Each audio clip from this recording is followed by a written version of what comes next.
She stood at the counter with her coat on and her keys already in her hand. The pasta water was boiling. The timer buzzed. She didn't even look at the pot. "Don't wait up," Lauren said, scrolling her phone. "Late thing. Work. Work that starts at 6:15. I leaned on the fridge, arms crossed. "That's a new shift. It happens." She slipped the phone in her bag. "You'll live." I watched the steam drift over the pot and clocked the first cold fact. She didn't ask what I wanted for dinner. She didn't notice I'd set the table. No kiss. No touch. Just a moving target with a wedding band. If I'd known where it was headed, I would have turned off the stove, handed her the door, and saved the pasta. But I didn't. Not that night. I met Lauren 7 years back in a hardware aisle. She laughed at my bad joke about drywall anchors and bought coffee for both of us because my card got declined by a stubborn chip reader. No fireworks, no movie trailer. Just easy. We built a quiet rhythm. Saturday yard work, Sunday pancakes, weeknight walks. My idea of home wasn't fancy. It was a warm lamp, 2 mugs, and someone who met you halfway. For a long time we did. Then it shifted, slow and sneaky, like a picture frame going crooked, and you keep telling yourself you'll straighten it tomorrow. Dinners became leftovers alone. Her phone turned face down. Texts were K or nothing. If I reached for her hand on the couch, she drifted to check the thermostat. I told myself it was pressure at work, some new boss with impossible charts. That first night, I pulled the pot from the burner, let the boil go quiet, and called after her. "Grab a jacket. It's cold." "I'll be fine." She tossed over her shoulder, already at the door. The lock clicked. The house felt bigger and dumber than it should have. At the shop the next morning, Dan wiped grease on a towel and squinted at me. Dan's a straight shooter with a laugh like gravel in a bucket. We share a bay wall. He hears everything my hammer says about my mood. "You look like you slept on a bag of bolts," he grunted. "That house of yours lose heat again." "Heat's fine." I set a toolbox on the workbench. Thermostat works great when someone wants to avoid eye contact. Dan glanced up. "You two scrap." Not even a scrap. That's the point. I pried a bent nail from a plank, let it ping into an old coffee can. "She's late. She's short. She's a cloud with legs." "Then quit holding the umbrella," he said. "Dinner together tonight. And if she's foggy, you turn on the high beams." "Romantic." He snorted. "Grown up. You don't fix silence with quieter silence." He was right about the dinner. He was also wrong about the timing. I texted Lauren at lunch. "Let's eat together. 6:30. I'll grab groceries." She read it. 3 dots. Nothing. 30 minutes later. "Busy. Tomorrow?" I kept my reply simple. "Tomorrow, I'm on a job in Norwood late. Tonight's better." "Can't," she answered. "Don't start." "Not starting." I typed. Setting a plan. No response. At 5:30, I stopped at the store anyway. Salmon, asparagus, a lemon, the cheap kind that smells more like soap than citrus. I set candles, not for drama, just for light. At 7:10, the candles were little wax pawns, and I was cutting the salmon into tomorrow's lunches. At 8, my phone lit. "Sorry." Exhausted. I ate with the team. I walked to the sink, turned on the tap, and let the water run over the knife. "When do you want to sit down?" I replied. "Don't pressure me." Then, "I need space." I typed and deleted a dozen lines. I went with one. "Got it. Take it." I put her plate in the fridge. I went to the garage and built a shelf I didn't need. By the time she came in, 11:30, I'd made 3 quiet decisions that weren't up for debate. 1. I moved my alarm earlier. I'd hit the gym before sunrise and be out before she woke. No more waiting in the kitchen like a retriever listening for keys. 2. I split the calendar on our wall into 2 columns with a thick marker. Left side, my plans. Right side, hers if she put any. No shared gray areas where one person can claim, "we," and then disappear. Plans require ink. 3. Finances. I opened a separate account for day-to-day spend and moved a chunk there. Not punishment. Clarity. Groceries, gas, and bills. Yes. Random late-night charges I didn't recognize. Not coming from my pocket without a conversation. At midnight, she came into the garage door, saw the shelf, the sawdust, the calendar. She set her bag down. "What is this?" Her finger hovered by the black line through the dates. "Order," I said. "Left column is mine. You want the right column, right on it. If you're out late, fine." I'll stop planning around a ghost. Her head tilted. Wow. Dramatic. Simple, I corrected. Grown up. So now you're punishing me for working? She started up the stairs. Not punishing, I replied, shutting off the light. Adjusting. The next week folded into itself. She got colder. Jokes turned into little shots across the table. Why do you always stack the plates wrong? She asked one morning, tapping a dish in the rack. Every time. I stack them so they dry, I answered, sipping coffee. Normal people stack big plates in the back. Normal people say thank you, I said, not looking up. She laughed without smiling. Don't be sensitive. On Wednesday, she got a haircut and didn't tell me. On Thursday, she told me we had dinner Saturday with her friend Kelsey and Kelsey's boyfriend. I pointed to the calendar. Saturday's my night with Mike, I said. Mike coaches the youth team I help with. We planned a fundraiser and usually end up eating wings at a place that forgets your order twice and then apologizes with extra fries. Check the left column. She frowned. It's Kelsey's birthday. You should go, I told her, taking a pen and sliding it across the counter. Write it down. You don't need me to applaud the cake. She set the pen down like it was evidence. So you're choosing your buddies over my friends. I'm choosing plans I made a week ago and communicated in pen, I said. Next time, if you want me there, tell me before 48 hours, not after. Her eyes narrowed. You're changing. I am, I said, because you changed first. Friday evening, she came home early with takeout and a bottle of that cheap red we'd drink when a week took too much out of both of us. She put the bag on the table. I thought, maybe we should do that dinner, she said, softer, like she remembered how to be easy. I can push Kelsey. Stay in. Watch something dumb. You know. I've got the fundraiser prep, I reminded her, nodding toward the stack of forms on the table. She touched my arm. I miss us. That was the first soft turn. It came right after I drew lines on the calendar and split the bank. Funny how that works. I wasn't cruel. I moved the forms aside. We ate noodles from the carton. We picked a movie we'd seen in college. She put her legs across my lap like old times. 20 minutes in, her phone buzzed. She checked, flipped it back over. Spam, she muttered. Right, I said. At 10, she yawned. I'm wiped. Rain check on the rest. I didn't chase. Sleep, I said. She took her phone and her softness upstairs like they were the same object. Saturday, I met Mike and the youth team parents at the community center. We laid out raffle baskets, sold tickets, hustled. Lauren texted around 8. Kelsey's dinner moved to tonight. You coming? I replied, still at the event. Figures, she wrote.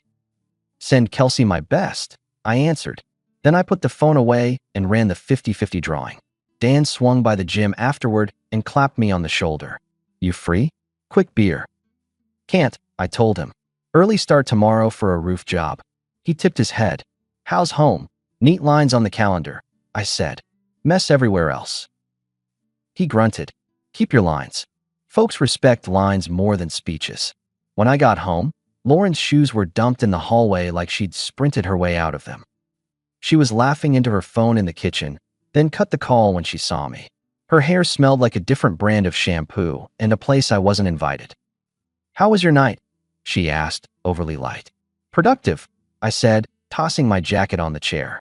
Kids sold out the raffle. Good turnout. She opened the fridge, stared inside like the answer to something was behind the milk. Kelsey asked about you. What did you tell her? That you're married to your hobbies, she tossed over a shoulder. Cute, I said. You do know coaching a youth team counts as contributing to the zip code, not hiding from you.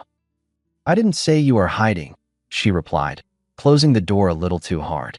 Relax. You implied it. There's a difference. One's honest, one's slippery. She grabbed a glass. God, can we not do this? I'm tired. Then sleep, I said. I'm not running a seminar. I'm telling you I notice. The following Tuesday, she started staying out late again. This time, no dinner bag. No, I miss us. Just a trail of bland words and vanishing acts. I tried not to chase trivia. I watched actions, not commentary.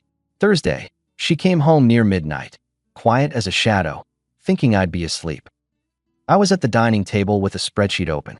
I'd been mapping out utilities, the mortgage, and the split account to make sure bills were on autopilot and clean.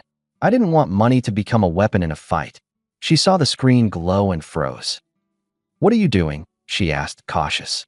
Making it easy to not resent each other, I said, closing the laptop. Money's now traced. No surprises. If you need something, say it. Otherwise, your column, my column. Her face smoothed into something close to concern. Mark, this is too much. No, I corrected. This is adult. We're building rails because the train started drifting. She set her bag down. You don't trust me. I trust the math, I said.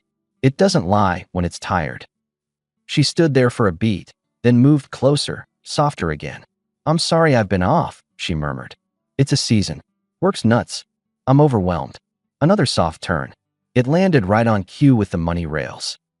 What do you need? I asked. Patience, she said. You have it, I told her, along with boundaries. She managed half a smile, kissed my cheek like she remembered the choreography, and went upstairs with her phone. The cheek felt like a ceremonial coin. They toss it in the fountain, make a wish, keep walking. Friday morning, she popped her head into the garage. Kelsey's having people over tomorrow. It's small. I told her we'd both come. I checked the calendar. My left column said I was meeting a builder at noon and helping Dan install a custom shelf in the afternoon. I decided to shift. One of my rules was no martyrdom. If I can give an inch without bleeding out, I will. But I won't give the inch to be graded like a student. I'll swing by for an hour, I said. Then I'm heading to Dan's. She perked up. Thank you. That night she sat closer on the couch. She laughed at something I said the way she used to, with her eyes as well as her mouth. It felt like an amnesty I didn't order. I didn't relax into it. I just took note. At Kelsey's place the next day, the living room was a loud collage. People balanced plates on their knees, music too low to cover small talk. Kelsey is a talker with a talent for stirring pots. She hugged me and then held me at arm's length. Finally, she declared, the famous husband appears. Just a guy who can't say no to free chips, I said. Lauren says you've been busy, she added, drawing out the word like taffy. I looked at Lauren. She was already chatting with a guy in a blue shirt I didn't know. He laughed the way people laugh when they want to be noticed. Busy with the youth team, the shop, and keeping the lights on, I said. Normal boring things. Kelsey sipped a drink. She works hard too, you know. I do know, I said. We're both adults. A few minutes later, Lauren wandered over with blue shirt. This is Ryan, she said. He's hilarious. Cool, I replied, offering a hand. I'm Mark. I install things and make them straight. Ryan looked at my hand, then at Lauren, then shook like he was signing for a package. Nice to meet you. Mark's the serious one, Lauren told him, smiling in that sideways way. He color codes the spice rack. False, I said. The spices alphabetized themselves out of respect. Kelsey cackled. You're killing me. Lauren rolled her eyes. You see? He can't not be a dad joke. I took a chip, chewed, and decided to set a public boundary without a speech. I put an arm lightly around Lauren's waist, not to claim, but to anchor the conversation. Hey, I said to her, still easy. One request. If you want to roast me, keep it to what's true. I don't color code. I barely remember paprika versus chili powder. Kelsey blinked. Ryan glanced at the floor. Lauren stiffened for a breath, then smiled like nothing happened. Fine, she said. We'll roast the haircut instead. Also false, I replied. Haircut's perfect. I let my arm fall away and turned to Ryan. You live nearby? 2 blocks, he said. Good neighborhood for walks, I noted. Lots of porches. People say hi. That's my speed. I stayed 45 minutes. I thanked Kelsey. I told Lauren, within earshot of 2 people, I'm heading to Dan's. Text me if you need a ride. The public line was set. I wasn't a prop. At Dan's, we installed the shelf, the kind with hidden brackets that makes a wall look smarter than it is. Dan handed me a root beer. How'd the social go, he asked. I put down a line without a flare gun, I said. Good, he nodded. Lines are free. Drama charges interest. When I got home around 7, Lauren was on the couch, wrapped in a blanket. Her eyes were red. The TV was paused on a cooking show. You could have stayed, she said without looking. I said I'd be an hour, I answered, hanging my jacket. I needed you. You needed an audience, I said, voice even. Different thing. She sat up. God, Mark, why are you like this? Always calculating. Can't you just be spontaneous? I was spontaneous when I married you after 8 months because you felt like home, I told her. The calculator came out when you started scheduling your exit and calling it busy. She went quiet. Then, you're reading into everything. Actions read themselves, I said. I just keep score of respect. 2 nights later, she stayed out and texted after midnight. I'm safe. Don't wait up. I wrote back. I wasn't waiting. That was the last line I sent her before the roof came off. The next day, my phone buzzed while I was tightening a hinge on a cabinet. Unknown number. I ignored it. It buzzed again. A photo popped up. The kitchen spun slow, then stopped. Lauren. On a boardwalk I didn't recognize. Sunglasses, summer dress. Her arms looped around a man's shoulders. His back to the camera. The ocean behind them. The kind of picture people take when they forget the rest of the world. I pinched the image, hunted for something. A reflection in her glasses, a sign, anything. Nothing. The phone buzzed again. Another image. Closer. Same boardwalk. Too close for guessing games. I called her. Straight to voicemail. I called the number that sent the photo. It rang, then clicked off. I called again. Click. Again. 2 hours later, another message. A short video. I hit play with my thumb like it weighed a pound. Lauren on a beach I'd never seen. Laughing. Relaxed. In the arms of the same man. This time, his face turned toward the camera for a second. I knew it. Of course I did. We all have a ghost in the story. Hers had a name from before me. I'd met him twice, years ago, as a polite relic at a holiday thing. The kind of face you file away under, not my problem. Except now it was printed in color. It's her past, I said to the empty room. Correction, it's her present. The anger wasn't loud. It was cold and organized. I walked to the calendar on the wall and took a black marker to 3 things with both our initials. Canceled. Canceled. Canceled. I stood there long enough to understand my own rules. I wasn't going to send a dozen messages. I wasn't going to make a scene online. I was going to change the locks on my time. I left the house. I drove nowhere for an hour. Then I drove back and sat at the dining table with a legal pad. I wrote down steps. Find a lawyer, secure money, collect documents, inventory the house. Nothing dramatic, nothing cinematic. Just exits. At noon the next day, my doorbell rang. I opened it and found a woman roughly my age, poised, steady. Brown blazer, clear eyes. She held a folder like a courthouse clerk without the courthouse. Are you Mark? She asked. Yes. I think you received my messages. You sent those. I let her in because the hallway felt too small for this kind of truth. She set the folder on the table like a mechanic sets a part he knows you need. My name's Natalie. I'm married to Jason, she said, the name dropping onto the table between us like a wrench. I hired someone to confirm what I suspected. When I got the file, I decided you deserve to see. You're not the only one being treated like a placeholder. I opened the folder. Photos, dates, locations, logs of hotel reservations and meal charges.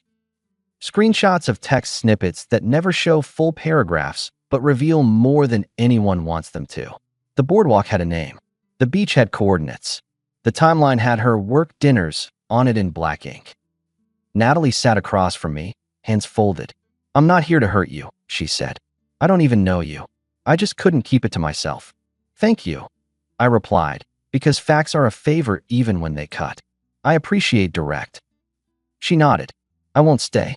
I wanted to put this in your hands. Do with it what helps you. She stood to go. I walked her to the door. Halfway there, she paused.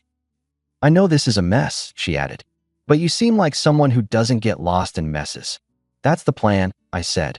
And if you ever need a witness for your sanity, call. She left, and I sat with the folder until the afternoon slid under the horizon. Then I made appointments. By Friday, I was in a lawyer's office with tidy blinds and a quiet clock.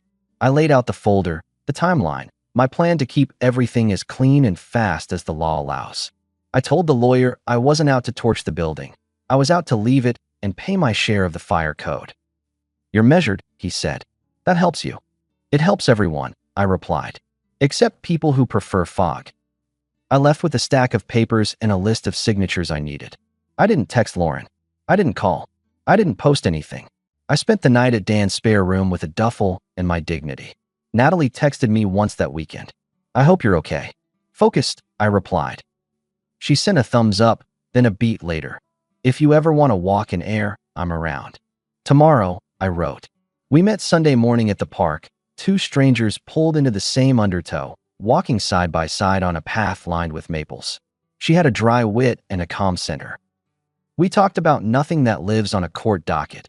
Music, bad coffee, good dogs, how a neighborhood resurfaces after a long winter. It felt like a bench on a long climb. When the week ended, exactly 7 days after Lauren told me she needed space, Natalie and I drove to the coast. Not because we were running. Because we refused to sit in a house waiting for someone else's apology. We booked separate rooms because clarity is kindness. We ate seafood that tasted like the water was a mile away because it was. We walked. We didn't talk about spouses more than 10 minutes at a stretch. We didn't trade wounds. We traded jokes. On the second day, while I was in the water pretending I knew how to float without thinking, my phone lit up on the towel. Lauren, calling, calling, calling. Natalie watched it trill. She hesitated, then picked it up. Hello, she said, voice steady. There was a beat I didn't hear. Then she added, don't call. He needs to be alone right now. She clicked off and set the phone down like she was placing a hot pan on a trivet. When I came back, she told me. I smiled without heat. Fair, I said, toweling salt from my face. She wanted me to panic. Let her wait. We drove back Monday.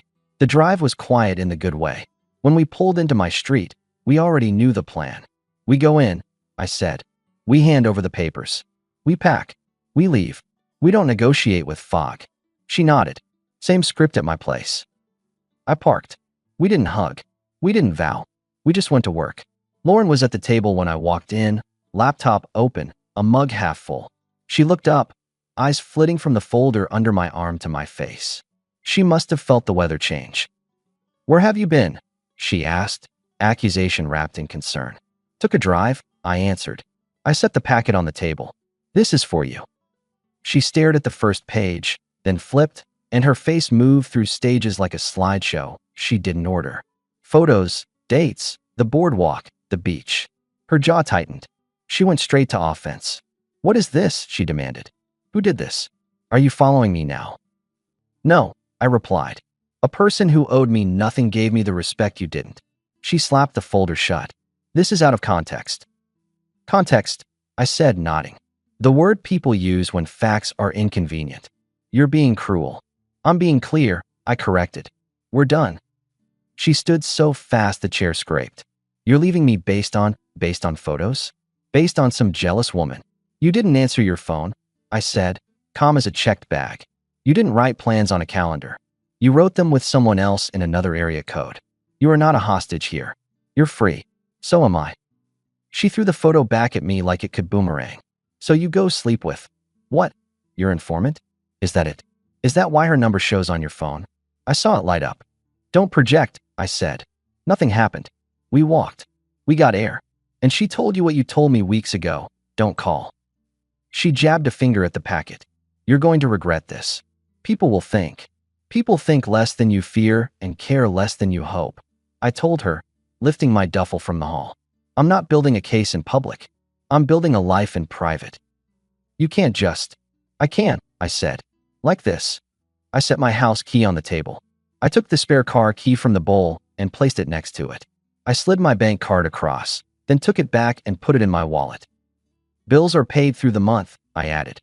You'll get a note from the lawyer. It's clean. It's fair. If you want to keep something, make a list.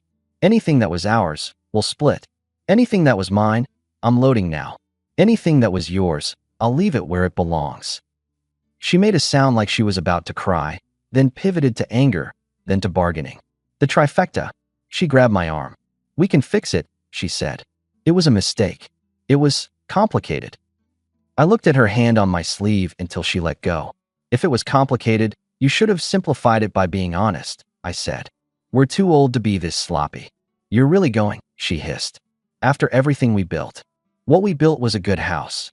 You decided to move your address without changing the lease. I swung the duffel over my shoulder. I'm not suing you. I'm not posting anything. I'm not angry on the internet. I'm just not staying. That's the whole speech.